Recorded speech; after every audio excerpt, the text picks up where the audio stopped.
The circus arrives without warning. No announcements precede it, no paper notices on downtown posts or billboards, no mentions on advertisements in local newspapers. It is simply there, when yesterday it was not. Hello, welcome to or back to my channel. I'm Jocelyn, and today's video is a book review over The Night Circus. Like with most books, I was late to hop on this train, but I am so glad that I still decided to read it because it was a beautiful book. And that's really the only way I can think to describe it. It's beautiful, enchanting, mesmerizing, thought-provoking, all in all, just a magical read. When I first picked this book up and read the description, I thought that I was going to like it. I thought it was going to be like a good book that I would enjoy, but I did not expect to love it as much as I did. It was so beautifully written, and it's poetic, but it's not poetry.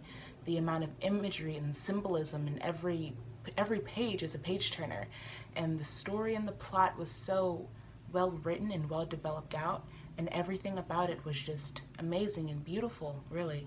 This book follows the Night Circus, and it is a completely grayscale black and white circus that is only open at night, and it comes without warning. No one knows when it's going to be somewhere. There are people called reviewers who track the circus because they love it so much and they have become a part of it, and they enjoy every tint and everything that's about it. The thing with the circus is that each act is different from the next. It's unusual, but it's a beautiful unusual.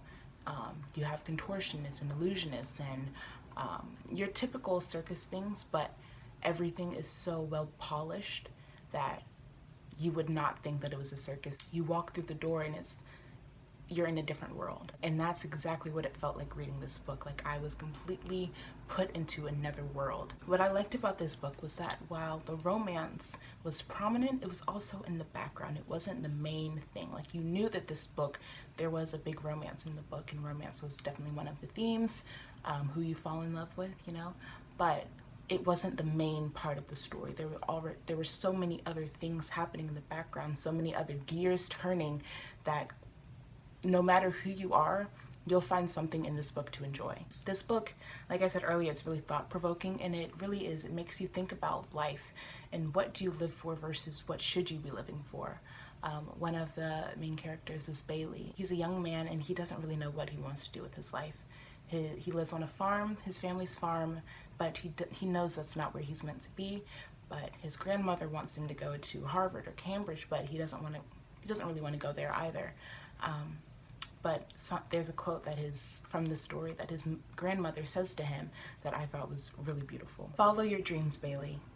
Be they Harvard or something else entirely. No matter what that father of yours says or how loudly he might say it, he forgets that he was someone's dream once himself. And this story, especially with Bailey, his journey throughout the story, is really about what do you want out of life. And a lot of the other characters too, it's you are born and told what you're supposed to live for, what you're supposed to do with your life, but everyone has a different journey. Your journey is not going to be the same as your father's. Your story is not going to be the same as your mother's. You write your own journey. You write your own story. And I think that is one of the beautiful themes out of this book, that over time we discover new things and we find ourselves in new places. And Bailey, he found himself in the circus. Just last week I had a conversation with my mother and my grandfather about why I love novels so much. I do read nonfiction every now and then, autobiographies and biographies, how-to books. I read all of those, but I have always had a deep found love for novels, and I never really knew how to describe it. I would always say you're put into another world, you're in someone else's story, and you get to see it all, and you still get morals and themes out of it that resonate with you, and you take them with you, and they help you journey along with your life. But after reading this particular piece of the novel, it was just so perfectly spelled out why I love reading novels so much. There's magic in that. It's in the listener, and for each and every ear it will be different. It will affect them in ways they can never predict, from the mundane to the profound. You may tell a tale that takes up residence in someone's soul, becomes their blood and self and purpose. That tale will move them and drive them, and who knows what they might do because of it, because of your words. That is your role, your gift. And it made so much sense when I read it. And I immediately put a sticky note in the book because I knew that I would want to go back to that quote and look at it again, because it makes so much sense. It's just spelled out so clearly that the reason why people love novels is because you're seeing someone else's tale, but you can still relate it to yourself. With nonfiction books, it's typically very plain and mundane and like, this is what happened. But with novels, there's so many different perceptions and everyone gets something different out of it. And that is so incredible that someone can write a story and have a specific intention in mind, but two people who read the story, they get completely different things out of it. I really loved the characters in the story. Each of them had their own path and they were connected but also very separate. One of the characters that I love, I do not know how to pronounce her name and I'm not even going to try. I will put her name on the screen. She was very interesting. At first, I didn't really know what to think of her because she was very quiet and reserved, but she made a big difference, and when she did speak, she said some incredible things that made a lot of sense. One of my favorite things that she said was, "It's difficult to see a situation for what it is when you are in the midst of it. It's too familiar, too comfortable." And I think that's true in all things. She was talking about something very specific, but she was also relating it to the character she was talking to in their own personal struggles. And I think that relates to everyone, that when you are in something, you cannot see the full scope of it. But outside of her, I also really did enjoy the two main characters, Celia and Margot. They had an interesting path, an interesting story, and an interesting take on life.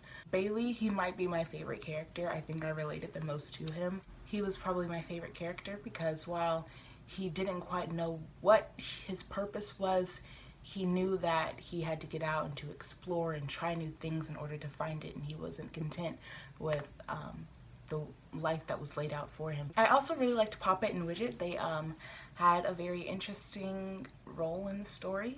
I don't want to say too much because I really think this is a book that even if you have read it and you're watching this looking for my takeaways, this is really a personal read, and I think that everyone is going to get something very specific and very different out of it. And that's the magic of it, you know? The Night Circus, who would have thought? The ending of the story was not what I expected. I did not expect it. There are some things that I knew had to happen, that I predicted were going to happen, but the full scope of it, I could not have guessed. And I love that. I love thinking that you understand what's going to happen and then being completely turned around. And when it's a good turnaround, if it's a bad twist, that's a different story, but this was a good twist. All in all, I completely loved this book. It was a great ride, and I hope that you'll read it too. If you did enjoy this video, don't forget to give it a like and subscribe and hit that notification bell so you get notified every time I upload a new video to my channel. I'll see you next time. Bye!